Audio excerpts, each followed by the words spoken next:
जिस विषय के ऊपर चर्चा कर रहे हैं वो है SSDAC। SSDAC जो है इसका पूरा नाम single section digital axle counter है। इसकी जरूरत रेलवे को क्यों पड़ी? पहले क्या था कि जो ट्रेनों का अराइवल और डिपार्चर था वो स्टेशन मास्टर खुद फिजिकली वेरीफाई करता था, खुद सुनिश्चित करता था। उस सिस्टम को हमने जो है इक्विपमेंट के द्वारा सुनिश्चित करना शुरू किया है। ये इक्विपमेंट जो है हमें बताता है कि रेल जो है कितने चक्कों वाली सेक्शन में गई है और दूसरे एंड के ऊपर यानी बी स्टेशन के ऊपर कितने चक्कों वाली रेल जो है वो आई है। इससे कंफर्म होता है कि हमारे जो डिब्बे हैं वो जितने चले थे उतने ही दूसरे एंड पर पहुंचे हैं। तो इस इक्विपमेंट के द्वारा हम ये सुनिश्चित कर रहे हैं।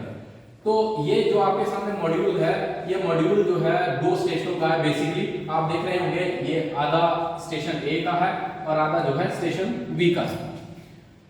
तो इसमें हमें किस चीज की रिक्वायरमेंट है इस सिस्टम को लगाने के लिए? ये single section digital axle counter है। ये नहीं है कि ये सिंगल लाइन के ऊपर ही लगेगा, इसको 2 रेलों के ऊपर भी लगाया जा सकता है। अप डायरेक्शन और डाउन डायरेक्शन में जो है दोनों रेलों के ऊपर लगाया जा सकता है। लेकिन ये जो इक्विपमेंट आपके सामने लगे हैं ये सिर्फ एक लाइन के लिए है जो एक डायरेक्शन में हमारी ट्रेनों को चलाएगी। तो उसके लिए जो इक्विपमेंट की हमें जरूरत है वो इक्विपमेंट जो है वो उनके बारे में मैं आपको बताना चाहूंगा। इसके लिए हमें SSDAC यूनिट 2 जो कि एक एंट्री एंड एक तरफ एंटर करेगी ट्रेन और दूसरा जो है एग्जिट एंड के लिए हमें चाहिए। तो 2 ये यूनिट चाहिए SSDAC यूनिट। उसके साथ में हमें 2 बॉक्स चाहिए जो सिस्टम को रीसेट करने के लिए, वो भी रीसेट बॉक्स जो है 2 चाहिए, एक एंट्री एंड और एक एग्जिट एंड। तीसरी जो चीज है वो है relay box, vital relay box. ये भी हमें 2 ही चाहिए, एक एंट्री एंड के लिए और एक एग्जिट एंड के लिए। इसके बीच में ही 2 रिले लगी रहती हैं, VR रिले और PR रिले। ये जो है 1000 ओम की 2 रिले हैं। इनके ऊपर स्पेसिफाई कर रखा है QK1, K का मतलब जो है 1000, इसीलिए जो है 1000 ओम की रिले हैं और जो सिस्टम को वेरीफाई करती है। और इसमें जो मटेरियल की रिक्वायरमेंट है वो है ट्रांसड्यूसर, ट्रैक साइड इक्विपमेंट। जो आप देख रहे हैं कि जो ट्रैक के ये इनसाइड में लगी हुई हैं ये है RX कॉइल्स और जो आउटसाइड में लगी हुई हैं ये है ट्रांसमीटर कॉइल्स। तो ये इसी तरह से रेल के ऊपर लगाई जाएंगी, दोनों ही एंड के ऊपर। दूसरा ये है कि एक चीज इसमें सुनिश्चित करना जरूरी है कि जिस रेल के ऊपर, सपोज ये ट्रैक है, 2 रेलों का ट्रैक है, तो 2 रेलों के ट्रैक में जिस एंट्री एंड पे जिस रेल के ऊपर इसको लगाया जाएगा दूसरे एंड पे भी सेम रेल के ऊपर ही लगाना है। क्योंकि जो ट्रेन ऊपर से गुजरनी है उसके व्हील में थोड़ा बहुत वेयर एंड टेयर हो सकता है उसके व्हील में, और ये रेल है, रेल का साइज में भी थोड़ा सा कोई घिसावट या कुछ हो सकती है जिसकी वजह से सेम रेल के ऊपर लगाना है। लग सकता है दूसरी रेल के ऊपर, ऐसा कुछ नहीं है, लगाया जा सकता है। तो अब हम आपको बताते हैं कि ट्रैक साइड इक्विपमेंट कौन से हैं और जो है इंडोर इक्विपमेंट कौन से हैं। ट्रैक साइड इक्विपमेंट में हमारे पास सबसे पहले आ जाएगा SSDAC यूनिट, जो कि ये लोकेशन के अंदर साइड के ऊपर लगेगा, और ये VR box, vital relay box जो है ये भी साइड में ही लोकेशन के ऊपर लगेगा। साथ में ये कॉइल्स हैं, ये जो कॉइल्स हैं ये भी ट्रैक के ऊपर साइड पर रहेंगे। जो इंडोर इक्विपमेंट है, इंडोर इक्विपमेंट में सिर्फ जो है हमारा रीसेट बॉक्स जो कि स्टेशन मास्टर ऑफिस में ही रहेगा। ये स्टेशन मास्टर ऑफिस में इसलिए रहेगा क्योंकि जब सिस्टम हमारा कुछ फेल हो जाता है तो इसको रीसेट करने के लिए यहां से ये की को घुमा के प्रेस करके और इस बटन को दबा के सिस्टम को रीसेट किया जा सकता है। सिस्टम को जब इनिशियली इंस्टॉल करना है तो इंस्टॉल करने से के लिए हमें क्या रिक्वायरमेंट क्या है वो तो आपको हमने बता दी कि ये जो रिक्वायरमेंट है वो सिस्टम की है। उसके लिए हमें दोनों स्टेशनों के बीच में कम्युनिकेशन की जरूरत है। तो उसके लिए हमें कम्युनिकेशन के लिए जो है क्वाड केबल, हाफ क्वाड की जरूरत है, या हमें OFC चैनल की जरूरत है। तो उसके ऊपर ये दोनों सिस्टम कम्युनिकेट करेंगे। और लोकल में हमें केबल जो है पावर सप्लाई 24 वोल्ट के लिए सेपरेट हमें एक 1x25 square mm aluminium cable जो है उसके ऊपर हमें 24 वोल्ट साइड के ऊपर ले जानी पड़ेगी IPS रूम से।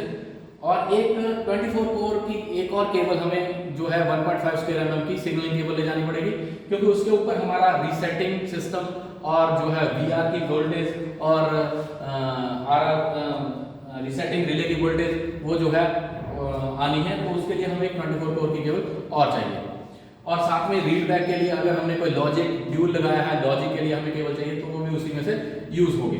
तो एक हमें क्वाड केबल हो गया, हाफ क्वाड, और एक पावर केबल, और एक 1.5 स्क्वायर mm की 24 कोर की सिग्नलिंग केबल, जो इसको सिस्टम को चलाने के लिए हमें फील्ड में चाहिए। फील्ड में इनिशियल इंस्टॉलेशन में ये देखना है कि जो है एक तो ये ट्रैक डिवाइस प्रॉपर लगी हो, जो है हमारी सिस्टम में वेयर एंड टेयर ना हो, सिस्टम प्रॉपर्ली फिक्स हो, तो तब ये सिस्टम सही ढंग से वर्क करता है। अब इसके बाद हम आपको बताते हैं कि इसमें कौन कौन से कार्ड हैं। तो ये जो एक कार्ड 5 है जो SSDC यूनिट में है, एंट्री एंड है। ये यूनिट जो है इसके अंदर 8 कार्ड है। 8 कार्ड में ये कार्ड नंबर 1, कार्ड नंबर 1 और कार्ड नंबर 2 ये बेसिकली फ्रीक्वेंसी बेस्ड है। ये रिलेटेड टू ट्रैक डिवाइस है। SSC1 signal conditioning card number 1 और सिग्नल कंडीशनिंग कार्ड नंबर 2 ये 24 वोल्ट से ऑपरेट होते हैं। जो 24 वोल्ट इसको सिस्टम को दी गई है, उसके बाद ये DC-DC कन्वर्टर है जो इन कार्ड को ऑपरेट करने के लिए वोल्टेज देता है। तो कार्ड को हम मिनिमम वोल्टेज, लो वोल्टेज में चलाते हैं किसी भी इलेक्ट्रॉनिक्स इक्विपमेंट को, ताकि सिस्टम में कोई प्रॉब्लम ना आए। तो इसलिए डिफरेंट वोल्टेज हैं। जो ये हमारा DC-DC कन्वर्टर, इसमें कन्वर्टर कार्ड इसमें लगा हुआ है, इसमें डिफरेंट आइसोलेशन के लिए 15 वोल्ट और +5 वोल्ट जो है RTC के लिए, रियल टाइम क्लॉक के लिए है, +12 वोल्ट जो है वो सिस्टम को जो कार्ड हैं उनके लिए है, और 24 वोल्ट जो है हमारा रीसेटिंग के लिए जो हम जनरेट करेगा कार्ड 24 वोल्ट उसके लिए, ताकि 40 वोल्ट बना के ये साइड पे भेज सके। दूसरा ये SSC1 जो है, SSC1 और SSC2 इसका काम है ये सिग्नल जनरेट करता है, सिग्नल कैरियर को जनरेट करता है, ताकि ये जो सिग्नल कैरियर जो जनरेट करता है वो उसके बाद कॉइल्स को देता है। कॉइल्स जो है, कॉइल जो है जो भी वोल्टेज कॉइल्स को मिलती है, फ्रीक्वेंसी मिलती है, वो RX कॉइल रिसीव करती है और वापस सेम इसी को ही दे देती है। उसके बाद ये जो है MLV1 और MLV2 से जो है कम्युनिकेट करता है। तो MLV1 और MLV2 जो है, MLV1 क्या है, ये micro controller logic board card है 1 और 2। ये डिफरेंट फ्रीक्वेंसी के ऊपर काम कर रहे हैं। 1 नंबर कार्ड जो है वो 21 किलोहर्ट्ज और 2 नंबर कार्ड जो है 23 किलोहर्ट्ज के ऊपर काम कर रहा है। सेम ये कॉइल जो लगी हुई है साइड के ऊपर वो भी 21 और 23 किलोहर्ट्ज के हैं। मतलब जो ये 1 कार्ड जो है इनपुट देगा वो देगा TX कॉइल 21 किलोहर्ट्ज को, उसको रिसीव भी 21 किलोहर्ट्ज का ही जो रिसीवर कॉइल करेगा। फिर इसको जो भी रिसीव करेगा, जो भी फ्रीक्वेंसी रिसीव करेगा वो वापस इस कार्ड को देगा, और ये कार्ड के थ्रू ये MLV कार्ड में जाएगी। तो MLV कार्ड से 21 किलोहर्ट्ज जो है 21 किलोहर्ट्ज के MLV कार्ड से कम्युनिकेट करेगा। सेम इसी तरह वाइस वर्सा जो कार्ड नंबर 2 है ये कार्ड नंबर 4 से कम्युनिकेट करेगा, फिर ये आपस दोनों में कम्युनिकेट करेंगे। तो जो MLV card microcontroller logic board card है, इसका काम क्या है, एक तो ये read back contact to VR relays के हैं उसको रीड बैक करता है। दूसरा ये जो है RR रिले, जो रीसेटिंग रिले जिसको हम PR कहते हैं, प्रीपेड रिले, इसको भी ऑपरेट यही करता है, क्योंकि सिस्टम में जो प्रॉब्लम आती है वो इसको ही सबसे पहले पता चलती है, और यही जो है 24 वोल्ट से 48 वोल्ट की सप्लाई के लिए कमांड यही करता है। तो इसके ये 2 काम हैं। उसके बाद जब ये प्रोसेस पूरा हो जाता है, तो प्रोसेस पूरा होने के बाद जो है ये जो है मॉडम कार्ड को लेता है। मॉडम कार्ड का काम क्या होता है, मॉडम कार्ड जो है एक मल्टीप्लेक्सर टाइप है। इसमें जो मॉडम यूज किया है वो V21 मॉडम हमने यूज किया है। तो ये दूसरे स्टेशन से कम्युनिकेट करता है। मॉडम कार्ड का यही काम है कि एक स्टेशन से दूसरे, एक यूनिट से दूसरे यूनिट के साथ कम्युनिकेशन करना, मतलब signal input output multiplexer card है, जो कि इधर का सिस्टम उधर और उधर का पैकेट, डाटा पैकेट्स इधर रिसीव करके सिस्टम को बताता है कि सिस्टम जो है हमारा प्रॉपर वर्क कर रहा है। ठीक है। और एक कार्ड नंबर 5 है, यह इवेंट लॉगर कार्ड। तो जो भी इसका घटनाक्रम है जो इसमें हो रहा है, कार्ड में जो भी सिस्टम चल रहा है वो सारा ये रिकॉर्ड कर रहा है, एक डाटा लॉगर की तरह काम कर रहा है। तो इसमें ये देखिए एक पोर्ट लगा हुआ है, तो हम जो है जो भी इसमें हो रहा है वो यहाँ पे एक सीरियल पोर्ट लगा के लैपटॉप से हम इससे डाटा निकाल सकते हैं, जैसे हम डाटा लॉगर से निकाल देते हैं कि सिस्टम में कौन सा फेलियर है कौन सा नहीं है। उसके बाद एक कार्ड नंबर 7 जो है ये है रिले ड्राइवर कार्ड, जो system properly data packet receive कर रहा है या भेज रहा है। जब वो सिस्टम में हर चीज प्रॉपर हो रही है तो ये MLV कार्ड जो है वो इसको मॉडर्न कार्ड को फीड करता है, और मॉडर्न कार्ड जो है वो फीड करता है रिले ड्राइवर कार्ड को। तो रिले ड्राइवर कार्ड जो है उसके बाद VR/PR बॉक्स को कमांड देता है, उसके बाद VR जो रिले है वो पिकअप होती है। तो ये जो सिस्टम जब सिस्टम जब क्लियर हो जाता है, दोनों ही यूनिट आपस में कम्युनिकेट हो जाते हैं, डाटा पैकेट प्रॉपर्ली रिसीव हो रहे हैं और जा रहे हैं, तो उसके बाद ये वीआर रिले पिकअप होती है। तो वीआर रिले के ऊपर ये ग्रीन इंडिकेशन है, जब ये सिस्टम क्लियर हो जाएगा तो ये ग्रीन इंडिकेशन जो है इसके बॉक्स में साइड पे ही जली रहती है। और इस रीसेट बॉक्स को हमने इसलिए स्टेशन मास्टर के पास प्लेस कराया है, एक तो इससे रीसेट करना है सिस्टम को, और दूसरा इसमें दो इंडिकेशन लगी है, ऑक्यूपाइड, सेक्शन ऑक्यूपाइड और सेक्शन क्लियर।